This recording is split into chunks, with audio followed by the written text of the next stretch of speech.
이미선 여동생 이상희 변호사가 대통령 퇴진 주장했지 않습니까?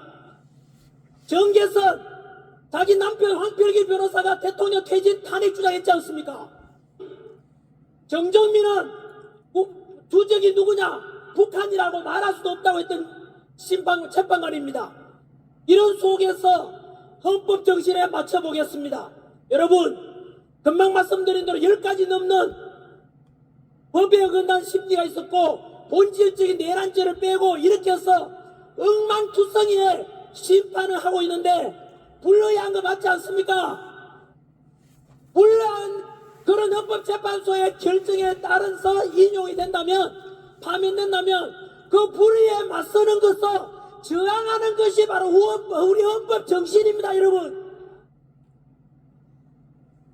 만약에 언론에서는 시끄럽다, 헌법재판소가 불법이든 법치에 어긋나든 공정이 무너졌든 무조건 따라라고 하는 언론이 있다면, 그런 민주당이 있다면 그것은 국민들을 개돼지로 보는 것이며 민주주의에 그리고 우리 헌법 정신에 완전히 정반대되는 주장이라고 저는 주장합니다. 그로 인해서 헌법재판관들도 알 것입니다. 절대로 제가 말씀 그런 근거에서 100% 대통령에 대해서는 각하와 그리고 기각이 될 것임을 저는 확신하는 것입니다. 마지막 2분만. 결정되고 난 뒤에는 제가 요거는 다음 주는 제가 어디더라? 울산을 갑니다. 세이브 코리아.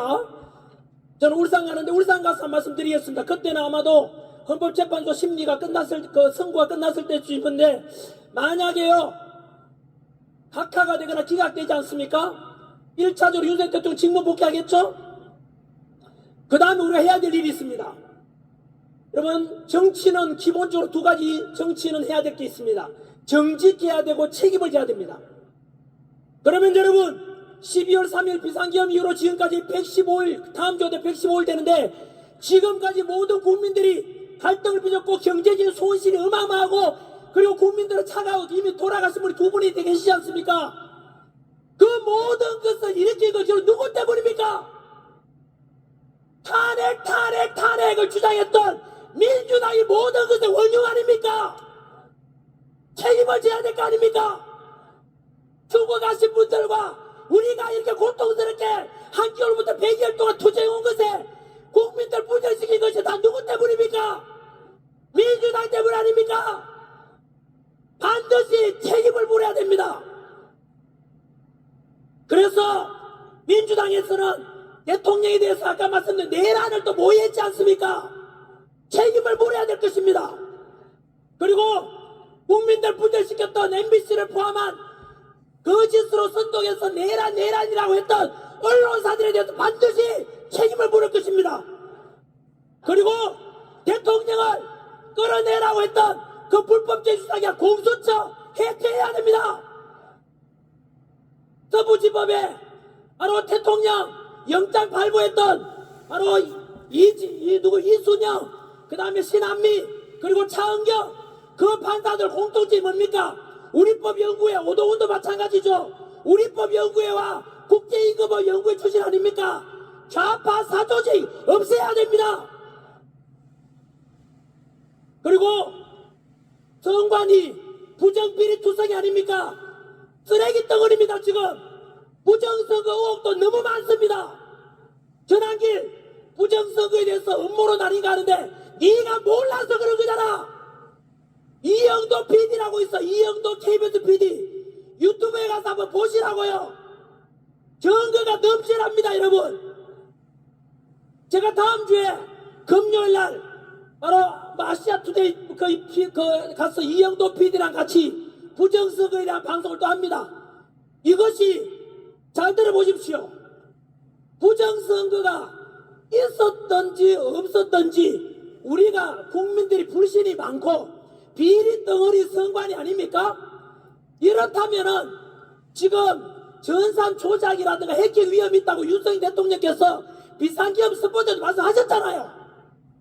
그렇다면 이거는 여당이든 야당이든 선관위 직원이든 모든 국민들이 앞으로 치러질 대통령 선거든 지방선거든 국회의원 선거든 간에 부정선거 의혹이 조금이라도 없애고 가야 되는 게 정상 아닙니까? 여러분, 우리 80 넘은 우리 할머니께서 휠체어 타고 지팡이 짚고 나와서 투표하러 오는 이유가 뭡니까? 민주주의의 근본은 투표고 내 소중한 한 표를 도둑 맞지 않으려고 오는 거 아닙니까? 그런 분의 투표가 소중하게 될 수 있으려면 투표가 불공정이나 부정이나 있으면 안 되지 않습니까? 그래서 이번 기회에 아예 선거제도, 투표제도를 개선해서 대만식으로 가면 됩니다. 대만이나 독일은 절대로 전산하지 않습니다. 초등학교 반장 선거 하듯이 그 자리에서 투표하고 그 자리에서 개표하고 점관인들 보는 가운데 그 자리에서 집계까지 다 해요. 투표한 민족 있어요 없어요? 없어요. 사전 투표 있나요 없나요? 없어요. 왜 그럴까요? 그 나라들이 IT 강국이야. 반도체 수출 1등입니다. 독일도 전산하지 않습니다. 대만도 그렇게 전산하지 않습니다. 왜 그럴까요? 바로 한 표, 할머니의 한 표, 누구든 한 표 소중하니까 그 부정에 대한 의혹을 완전히 없앤다는 뜻 아닙니까? 우리도 여러분 다음에 선거를 위해서 이거를 개선하고 하는 게 상식 아닙니까? 국민들이 들고 나야 됩니다. 지금 제가 이렇게 아무리 주장해도 MBC와 민주당 이런 끈앞을 언론들하고 민주당에서는 전환길 보고 뭐라는지 아세요? 여러분 부정선거에 대한 것이 의혹이 있든 없든 털고 가고 개선하자는 게 뭐가 나쁩니까 여러분? 민주당 답변하라고. 만약에 이대로 선거제도 개선하지 않고 간다면 사전투표 부정선거 의혹이 너무 많습니다.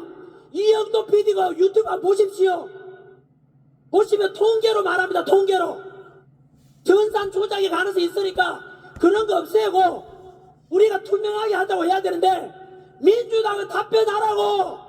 앞으로 부정선거에 관한 의혹을 없애자 하니까 개선한다고 하는데도 아니 끝까지 듣고 가자 듣고 가자 하면 민주당이 부정선거를 하겠다는 뜻입니다. 책임을 물어야 됩니다.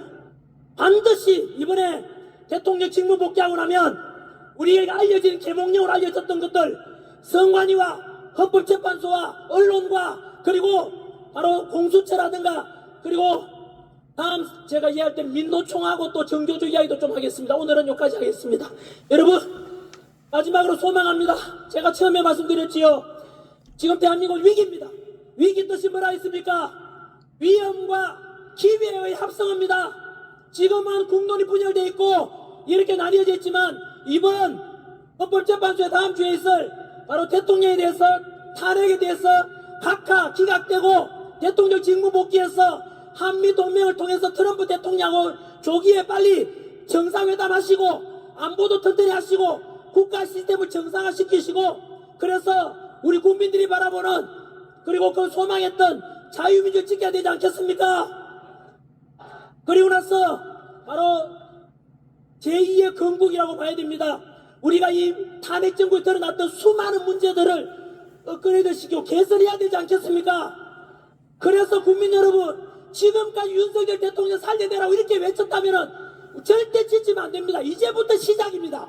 그래서 선거제도도 그렇고 헌법재판소도 그렇고 이런 모든 부조리한 것들을 가장 공정하고 가장 법치에 맞게 다 개선해야 되지 않겠습니까?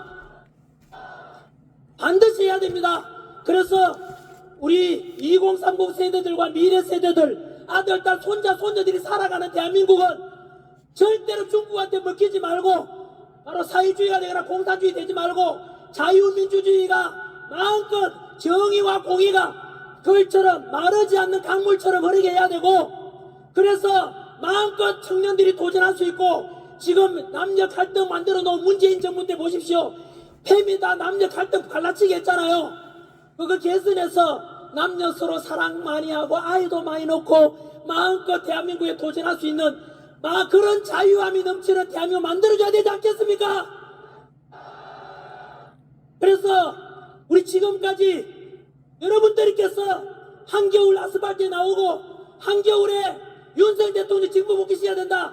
대한민국 살려야 된다라고 그 외쳤던 것에 대해서 절대로 약화되지 마시고 끝까지 윤석열 대통령 우리 정부 성공시킬 때까지 끝까지 지지를 보내주십시오. 여러분,